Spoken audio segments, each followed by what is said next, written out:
My name is Camille, and I am a 3-time Olympian. Thank you.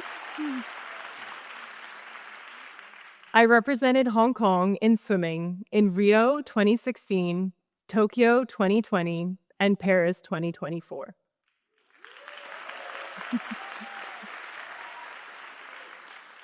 In the last 15 years, I have trained up to 6 hours a day, 6 days a week in the pool, and 2 to 3 times a week in the gym. I have gone to bed at almost the same time every night, and like a kindergartner, I need my midday naps. I have missed birthdays and weddings, and holidays often meant even more training. Day after day, all of these years, for a race that lasts under a minute. I know many of you are probably not training for an Olympics, but you might recognize in yourself some of the same sacrifices I've made. Staying up late to hit a deadline, or skipping social events to focus on something very important to you. We all have our own version of Olympic training in our lives. And you might be more like an Olympian than you think. Because like many of you, I suffer from imposter syndrome. I know what it feels like to struggle under pressure, to deal with disappointment, and to wrestle with self-limiting beliefs.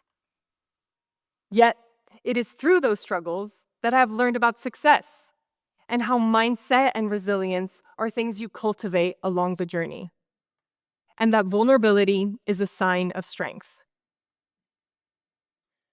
My mom says that I was born to be a swimmer. Even in her belly, I was stuck in a diving position that prompted a C-section birth. Growing up, our apartment complex swimming pool became my playground, where my 2 younger sisters and I would spend hours pretending to be Ariel from The Little Mermaid. We'd come home, bloodshot eyes, starving, and smelling of every swimmer's perfume, chlorine. I had one swim lesson to which the teacher said, "She's a natural." So not only was being in the water my happy place, but it gave me confidence. And being good at something had a ripple effect beyond the pool. At 15, I watched the 2008 Beijing Olympics. I remember sitting in the stands thinking, how amazing would it be one day to not be on this side, but to be on the other side, competing on the biggest stage. That was the beginning of my Olympic dream. Now, I was already a good swimmer by then, but being a talented swimmer wasn't enough. Competing at the Olympics represented daring to take on something that many try, but few achieve. It represented having the courage to chase after something with the possibility of failing, yet saying, "Challenge accepted." I stand here today having lived that dream 3 times. I was one of the first swimmers from Hong Kong to ever qualify automatically for an Olympics. I was part of the first ever Hong Kong relay team, and I have 7 Asian Games medals.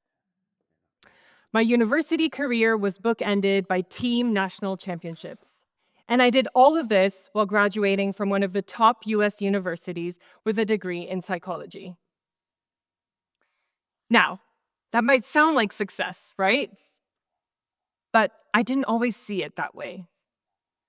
My goal at my first Olympics was to swim a best time, to get what we call a second swim, the opportunity to swim in an Olympic final or semifinal, to walk out, have your name announced next to your flag, competing on the biggest stage. But I didn't achieve any of those things. And at the time, I thought I'd failed. We're taught to believe that reaching the top, getting to an Olympics, a career milestone, a job promotion, is what's going to make us happy in life. Maybe you've had a similar experience. Working so hard for something, only to realize that achieving it didn't bring the satisfaction you expected. Coming home after my first Olympics and becoming Camille the Olympian took some time to embrace. To be honest, it felt like a burden. But How can you complain about being an Olympian? With new expectations came new pressures, both self-imposed and from others, and I wasn't prepared for that change. Parents all of a sudden came to me, asking, "How can my child follow in your footsteps?" Not only did I feel like I had to give an answer, but I had to give the right answer. It wasn't long before I experienced my first post-Olympic blues. Think post-holiday blues, but times 100. Weeks of living the dream to coming home and trying to readapt to the normalcy of life. But what's normal? I had been so focused on that dream that what was going back to work now that I had achieved it? I'm 23, having just hit the peak of my career, and people are asking, "Are you going to retire?" I was navigating all these questions. If I quit, what was I good at? What else would I do? Who would I be? I was lost, and I had lost sight of what chasing this dream meant to me in the first place. Years of being coached, I wanted somebody to tell me what to do. But ultimately, I was the only one who could make that decision. The truth is, I was working with an outdated system that needed an update. So, when people ask, "Why did you keep going?" I tell them that the next 8 years became less about defining success by performance, but about living the dream and redefining what that meant for myself. As athletes, we're expected to be tough, to be strong, never show weakness. You hear "no pain, no gain," or "sweat is weakness leaving the body." In swimming, we even have a term for it: croggling, crying in your goggles. Head down, just keep swimming. As athletes, the assumption is we aim to win, to be the best, and we're judged by the times we hit, the rankings we place, and the medals we bring home. I don't have the separation of work and home. My body is my job. I take it home. And at times, that means putting my body on a stage in front of thousands of people, like today, but with less clothes on. And every time I step onto the block, I feel exposed, evaluated, and judged. Yet befriending that fear is a lesson in resilience. When we bring our self-limiting beliefs to the surface, we gain the courage to challenge them. There's so much beauty that gets lost in sport at the highest level when it's only evaluated by a handful of metrics of success.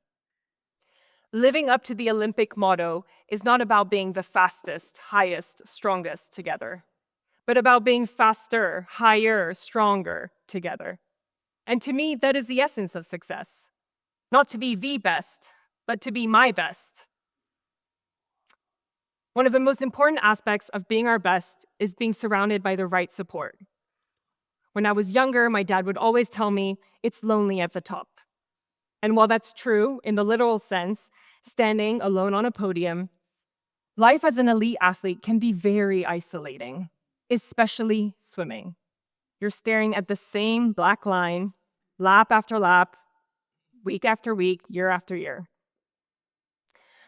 My loneliness hit its peak in the preparation for the Tokyo Olympics. We dealt with a year of postponement. We spent weeks stuck in closed camps, literally eat, swim, sleep, repeat, and we raced in front of no spectators. No family, no friends. But that Olympics will be remembered for more than just the cardboard beds, but breaking barriers and creating space for conversations around mental health. Even with some of my teammates, there were struggles we had never shared. Yet, a heart-to-heart conversation in Tokyo opened vulnerabilities that resonated with us all. This is actually what sparked the beginning of our mental health charity aimed at starting conversations beyond the pool. Fast forward to this past year. I wasn't sure if I would qualify for the Paris Olympics. People think, "Oh, you've been to 2. Surely one more." I dealt with self-doubt that age might be a limitation, and old thought patterns crept back up. "You're not good enough," or "Quit while you're ahead." When the noise settled down, I realized that the desire to quit was never mine. So, stepping onto the blocks in Paris with my family and friends in the stands, my third Olympics, but the first one with them there, teammates by my side, the crowd cheering, a big contrast to Tokyo, will be a moment I never want to forget. After my race, I told my coach I don't want to know my time because I didn't want a typical measure of success to define that moment.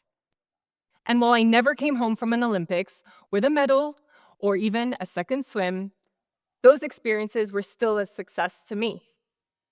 The thing is, the why in chasing your dream doesn't need to make sense to anyone but yourself. Young Camille would have been so proud to have seen the transformation, to have seen herself step onto the block and race for herself, to have chased the dream, lived the dream, and not become solely attached to the outcome. I found a new meaning to strength and believe that this is where the real impact of sport lies. Not just in the performances, but in the conversations we start, the connections we make, and the lives we touch along the way. And you don't need to be an Olympian to do that. Thank you.